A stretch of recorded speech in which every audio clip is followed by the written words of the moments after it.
નમસ્કાર ખેડૂત મિત્રો, હું ધાનુકા કંપની વતી સાકરિયા શૈલેષ આ બધા જ ખેડૂત મિત્રોનું હાર્દિક સ્વાગત કરું છું। તો આજે આપણે કરમળ ગામના પ્રગતિશીલ ખેડૂતની વાડીએ આવ્યા છીએ, જ્યાં આપણે 5 દિવસ પહેલાં એક ડિસાઇડ કંપની દવાનો ડેમો કર્યો હતો। તો આપણે પહેલાં ખેડૂતને પૂછવી રિઝલ્ટ કેવું મળ્યું અને એનો પરિચય લેવી। નમસ્કાર નરેશભાઈ। નમસ્કાર, તમારું નામ બોલો।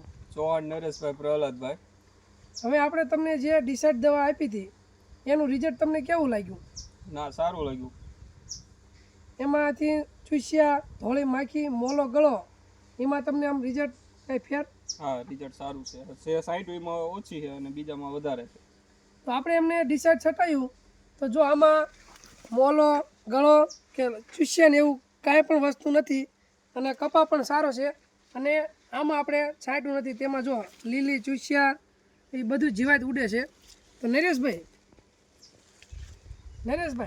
તો આ ડિસાઇડ દવાનો છંટકાવ કર્યો એ તમે બધા ખેડૂત મિત્રોને કહી શકો કે ભાઈ આ દવા છાંટાય?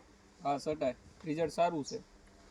તો બધા જ ખેડૂત મિત્રોને મારી ભલામણ છે કે અત્યારે લીલા ચૂસ્યા, મોલો ગળો, ધોળી માખીનો એટેક ફૂલ છે, તો ધાનુકાનું ડિસાઇડ છાંટો, તમને 10 થી 15 દિવસની રાહત રહેશે।